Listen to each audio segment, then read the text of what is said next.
everyone. I'm Anne-Marie, and I will be the moderator for this session. Super excited to have Ryan Krauser, Amanda Dennis, and Matt Stutzman join me in today's session. Again, if you haven't heard, the 100 Days Out to the Olympics is on April 14th, and 100 Days to the Paralympics is on May 16th. All media has the opportunity to ask a question, so use that raised hand function in the Q&A panel on the right side.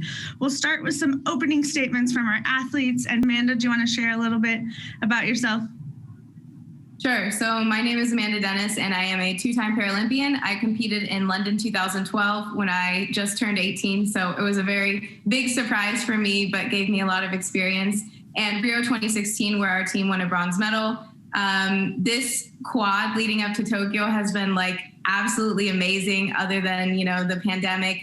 But there's been so many different things that have happened that have made it so wonderful. Our coaches created like a team out of nothing. We had a lot of people retire after the Rio Games, and then we created a team to hopefully take this gold medal in Tokyo.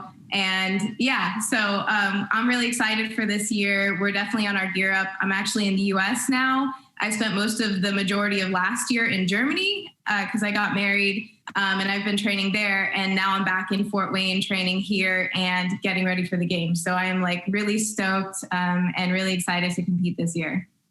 A question for you, Amanda. For people that don't know anything about goalball, it's such a unique sport with complete silence and blindfolded. Can you give us a little bit of background on the sport and the intricacies of it? Sure. So goalball is a sport for people who are legally blind. So to be able to compete in the Paralympic Games, you have to have less than 20/200 vision. So everybody who plays goalball is blindfolded. The court is 9 by 18 meters, which is roughly the size of an Olympic-sized volleyball court. And there's raised tactile lines all over the court. Because everybody is blindfolded, we actually have a ball that has bells in it. I have it here, but not actually with me sitting here. And it weighs about 3 pounds. And the point of the game is to actually throw the ball past 3 opponents on the other side, and they have to listen to the ball and block it from going into their 9-meter wide net. And goalball was actually a sport created for veterans. So it was created way back when in Germany. There were a lot of veterans who kind of weren't able to compete anymore, or actually not really compete, but actually, do their jobs out there. And it was created as a rehabilitation activity, and then it was turned into a Paralympic sport.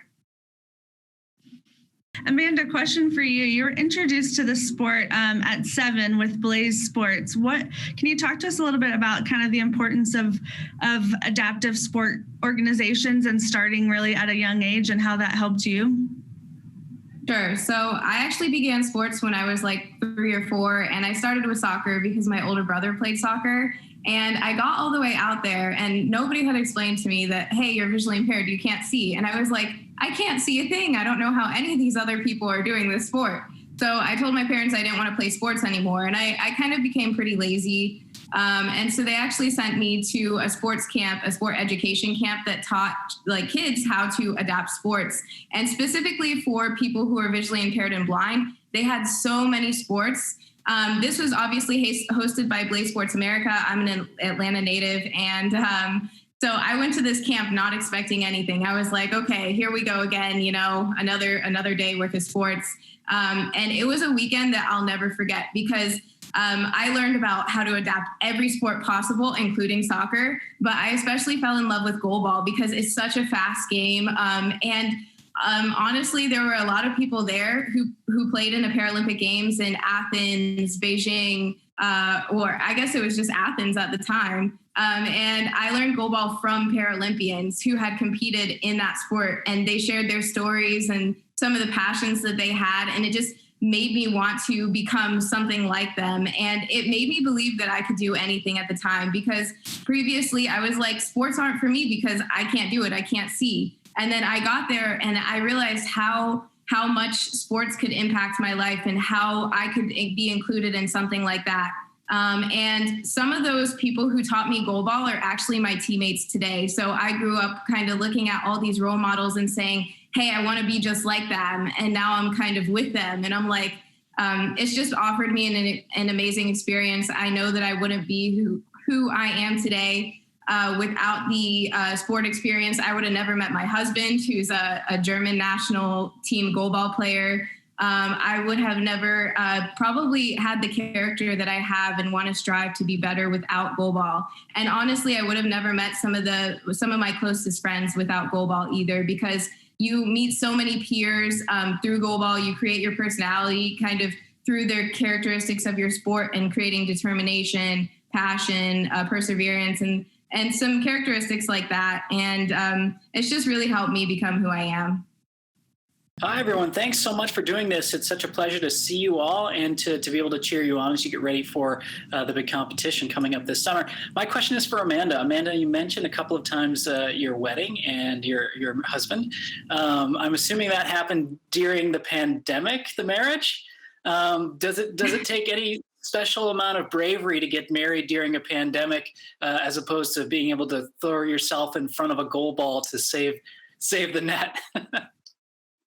Yeah, so it definitely does. So our plans actually were not to get married during the pandemic. So he asked me pre-pandemic if I wanted to, get married. We had our engagement in February. And then shortly after that, he had left and our training discontinued. And I was still in Fort Wayne, still at our training site.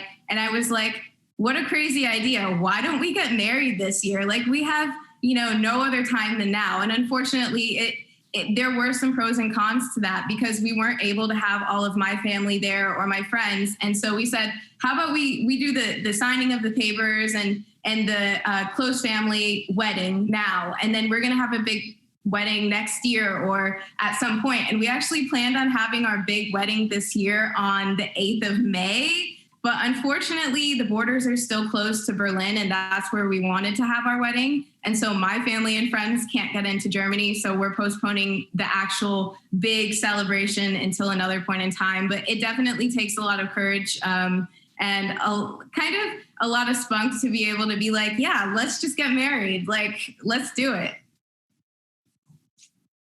Thanks, Amanda, and thanks, Doug. But I have a different one for Amanda as well. You mentioned, I'm with Sports and Spokes, we're through the Paralyzed Veterans of America, and you mentioned that goalball is a veteran sport originally. Can you talk about any interactions you've had with the veteran population in doing goalball, and what's that been like for you? Sure. So it's always an honor to meet people who represent our country, and not only that, but put their lives forward in front of us to be able to protect us. I have had some experience with our veterans who actually started playing goalball. We have a few programs through the United States Association of Blind Athletes where they have veterans come in and learn goalball from the Paralympians. And it kind of gets them involved in the sport. So you're teaching them kind of the ins and outs of goalball. You're getting them involved, trying to help them find a club team. And some really cool things about that is that you're helping them developing goalball, but you're also learning how to teach the sport yourself. And that's something, as being a good athlete, not every athlete is really great at teaching their sport, but you're kind of getting hey, this is how you play the sport. Let's get you involved. And a lot of them actually compete on our club team levels as well. So within the United States, we have 22 men's teams and 10 women's teams. And amongst the 22 men's teams, there is a team of veterans. And they compete against some of our club teams. And they're actually pretty good too. They definitely get involved in the sport. They love it. And they kind of show you kind of what it takes to basically represent our country in goalball, and they kind of bring that through the sport. So you kind of get some of the perseverance that they have. All of them are very, excited and always ready to get better at the sport. And so all of them are willing to learn. And that's not something that you find in every single athlete that comes out. And that's kind of something that's really inspiring for us as athletes, seeing people who, put down their lives and are able to come back and, show how strong they are through sports. And goalball is not the easiest sport on the world. So, it's so amazing. And I feel very proud to be able to have been involved with helping the veterans in the United States and helping them learn a sport that was basically made for them. Thank you so much, Amanda.